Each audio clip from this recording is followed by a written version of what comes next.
All right, my man, state your name and let them know you on Real Talk with Nick. Well, my name is Andre Corky Ortiz. I am known in the street ball, the Latin Assassin. Latin Assassin, baby. And I'm still active at this moment representing USA and Puerto Rico master team. I should be going out to Argentina representing Puerto Rico in the World Games. Okay. And Nick, it's been a while, Pa. It's Yeah, been a man, while I it's ain't seen you, and I'm always so proud a of what you're doing. pleasure and honor on my end to have you on my show, man. If we're going to get into it, man, we're going to discuss Obi Toppin being traded to the Indiana, and we're going to tap in on why the Knicks, as an organization, is always letting go good players, man, that turn around and bite us in our ass at the end. Talk to me, man. Oh, man. And it's another one, like they say, it's another one bite the dust. You know, this ain't nothing new. The organization is really like not thinking. You know what I'm saying? Not giving the opportunity to the one to develop. They develop in New York and they wind up being stars somewhere else. And, people getting tired of it. You know what I'm saying? Give them the opportunity, give them the playing time. He proved himself. You think so? Yes. Because some say he didn't pan out to be, what they thought we was going to get out of him. But I'm like, but how can he if he only getting 12 minutes?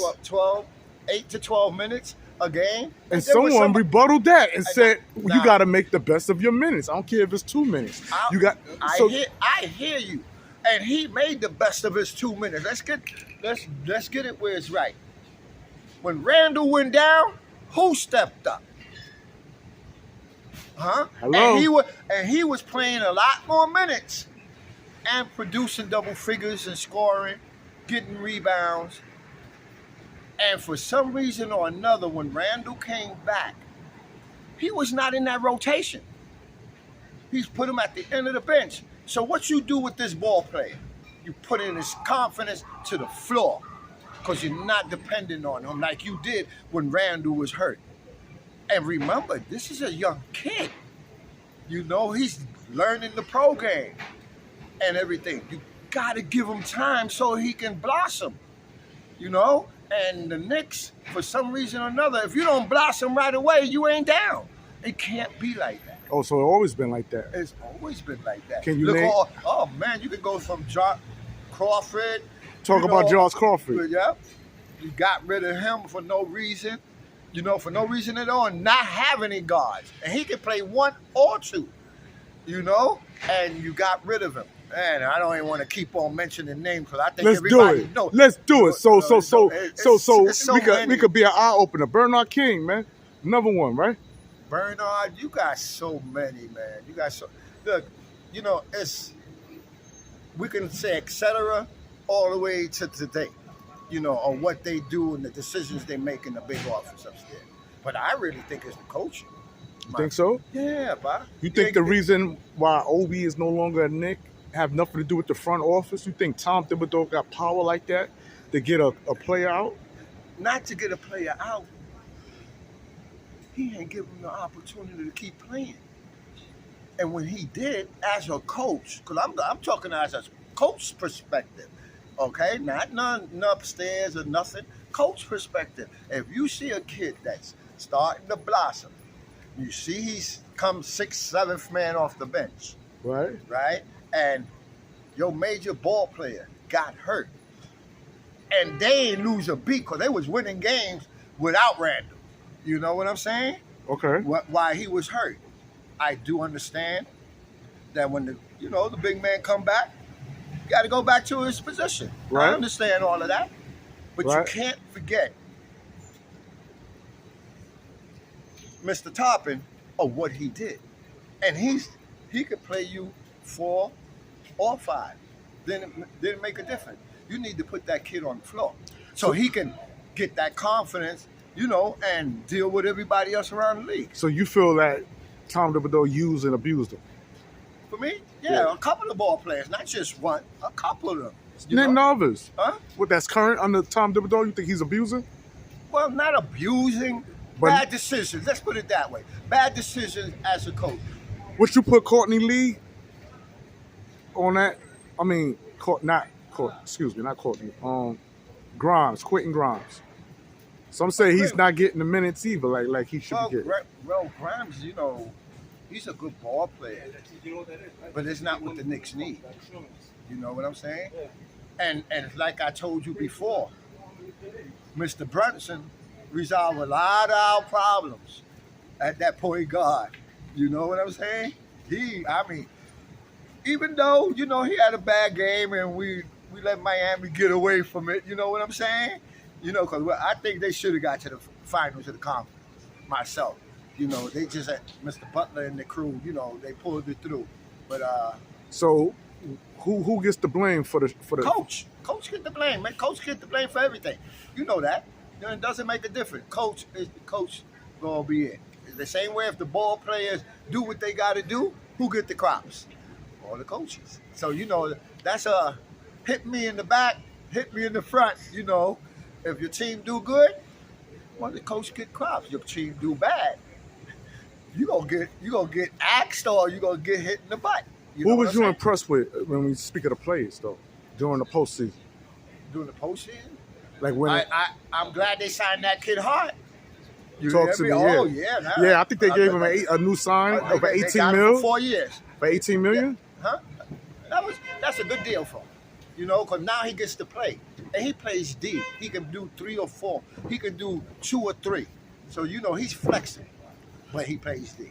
Does he remind you of a player? What style of game would you say? I see that he emulates this type of player. Like when I mention Toppin, some say he shows a little flashes of Amari. When you speak of Josh Hart, him diving for the ball, his aggressive defensive style of play, what other player come to mind? That it could be an old-time great, it could be somebody current from a different team, doesn't matter. To me, I say Doc Rivers. Yeah, you took the name out of my mouth, but I was thinking more of and the only thing he doesn't got that this other guy doesn't got, John Stock. John Stock. Yeah? Yeah. And the only thing he missing from John Stock was a hustler, going everywhere, doing defense, team effort. He don't care about scoring 30 or 40, you know what I'm saying? Right. And he does what the team needs. Right. And that's why, and the only thing he missing from John Stock is the shoot. But his defense is more superior to John Stock's. Okay. You see, so compensation. John Stock, well, he had help. He had people that could score and do all of that. You know what I'm saying? Right. But John Stock also could score. You see? Okay. On a more frequent basis. Yeah, because he didn't show up for that final when he shot 2 for 18. Yeah. Under the pressure. Yeah. With Houston. And that was crucial. And 2 games, the 6th and the 7th game. Yeah. The 6th and the 7th. Yeah. All right. Okay? And my thing is, they have to get a shooting guard. Matter of fact, let's put it this way. Even though he got away from us and we wanted him, the one that got to Cleveland from Utah, right? He would have fitted perfect with my man Brunson, and we would have had the offense going no matter what. Okay. Now, but speaking of Brunson, I don't mean to cut you short. Yeah, don't worry about it. How would you rate Brunson as a point guard? Not only with the Knicks, but where does he rank in the league as a point guard? How good is Jalen Brunson in your eyes? Well, is he a top 10, top 5? He ain't no top 5. I can tell you that right now. You know what I'm saying? Because he's got one thing that hurts him for that position of white guard. Point guard. Point guard is supposed to be the distributor. Okay? He thinks offense first. But on the Knicks team, right? He has to think like that because he doesn't have that shooting guard. You see what I'm saying? Barrett been inconsistent up and down. Okay? What happened to Randall? I think if he wouldn't have got hurt, their position would have been even higher, than where they were. Okay? And it's so difficult, and that's why I understand the coaching part. Okay, to make all of these guys happy. You know what I'm saying? Playing time, feed into the system of what you want them to get done. And if you don't get all 12 of them on the same page, it's not going to happen. And right now, the blames is going everywhere, but the blame got to go on the coach, because you have to find a way to get these guys to blossom together, win or lose. But longer they on a consistent basis, doing the same thing every day, positive things going to happen. Do you think there's going to be a breakout year for Tom Thibodeau with him coaching? For the New York Knicks? Yeah. Yes, sir. Is it a do or die year for him? Yes, sir. This is his last shot at it. So, he going to have to figure it out. You know what I'm saying? And the players going to have to figure it out. But just like I always tell you, the Knicks are missing one piece, and one piece only. And which is what? A scorer that knows how to get his every night. And Julius Randle's not there? No, he's not it. He's not it because he's not consistent. He's not consistent. We need a scorer like Jalen Brunson. No. Another. Somebody like the one I told you from Utah that Cleveland got. Okay, you just mentioned him. You just went over my head. Damn. I forgot his name, but he's top notch. He's top notch. He used to be on Cleveland. Huh? But you're not talking about Donovan Mitchell, who's no longer on Cleveland. He played with Gardner at the top. On the point guard and him is up top. What is his name? It just don't come to my name, but I know everybody know what I'm talking about. Yeah. And that's the most important. Because that guy could be hurt, anything, but he's going to make sure he got his 20, 30 every night. Every night. A person that's dedicated for the team and knows what he got to do. And the team knows who to give the ball to when you need it. Okay, this is the number one question. If Tom Thibodeau takes the Knicks right back to the second round, right? Is this job done for? Done. Got to get to the finals. Eastern Conference Finals? Eastern Conference Finals. So he got to elevate. If he could get by the Eastern Conference Finals, win or lose, lose, the chip, he stays. He stays. He's got to stay. Because you can see the progress. Okay? You see the progress. And I think they did a hell of a job under the circumstances they went through this year. The whole team, including the coach. I don't talk about the administration and none of that because they never gave a damn about bringing who they supposed to bring over here to make the Knicks like they were used to. And what about RJ Barrett, man? Is this his breakout year, man? Some say that he's coming up for an extension. Something about, getting more money. So you think he's going to have a breakout year, man? Or is he done for too? As far as them keeping him. That's going to be the piece that the Knicks going to trade to get that scoring. Forward or guard, doesn't make a difference. That they know they can count on every night. And I'm telling you, he's going to be in that package. RJ Barrett. RJ Barrett is going to be in so that the package. writing's on the wall for RJ Barrett as far as his being and a Knick in the future. Good ball player, but he's too cool. Too cool. We expect more than that from Barrett. Let's get that understood. Because we knew the development. So he's a disappointment in your eyes? Not a disappointment. I would never say a disappointment because he's a good ball player. He might be just not on the right team. Or being coached by the right coach. Person. Exactly. Because there's a lot of X's and O's, when it goes down to that. You know what I'm saying?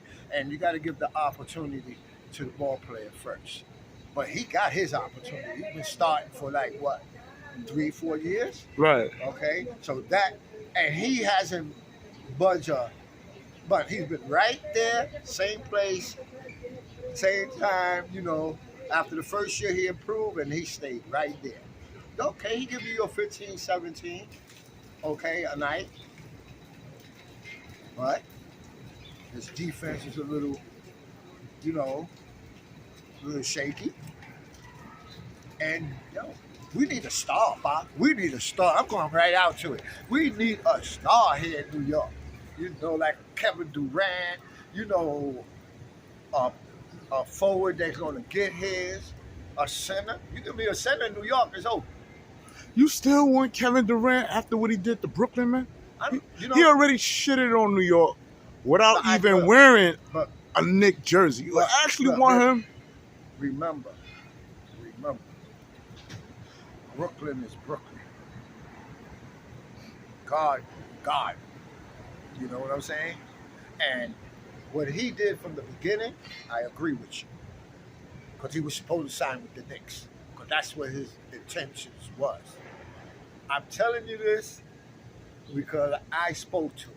Okay? And I'm telling you this. You spoke to Durant personally? Durant, yeah, because I know him through a family member, and whatnot. We happened to see each other. How was that conversation like, speaking to Durant? Get to know him and whatnot, because the first one got me an autograph on one of my sneakers from over there, and it's still upstairs. I don't even wear them no more, just to have them there. You know? Okay. What was that conversation like? He wanted to be in New York.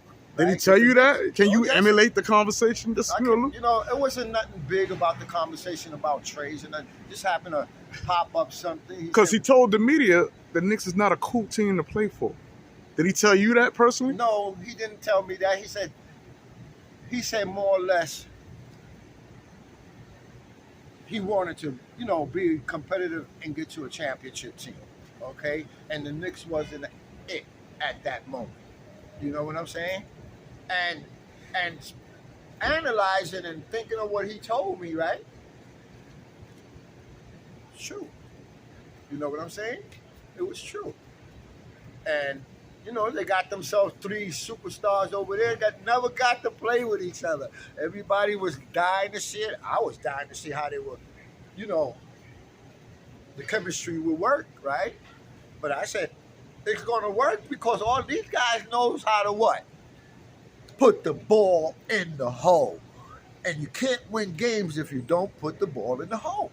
All right, and that's what it is, man. We got the legend, the Latin assassin in the heart of Harlem breaking it down. He's upset like I'm upset with the Obi trade. He don't like it. I don't. And he don't like what the front office is doing.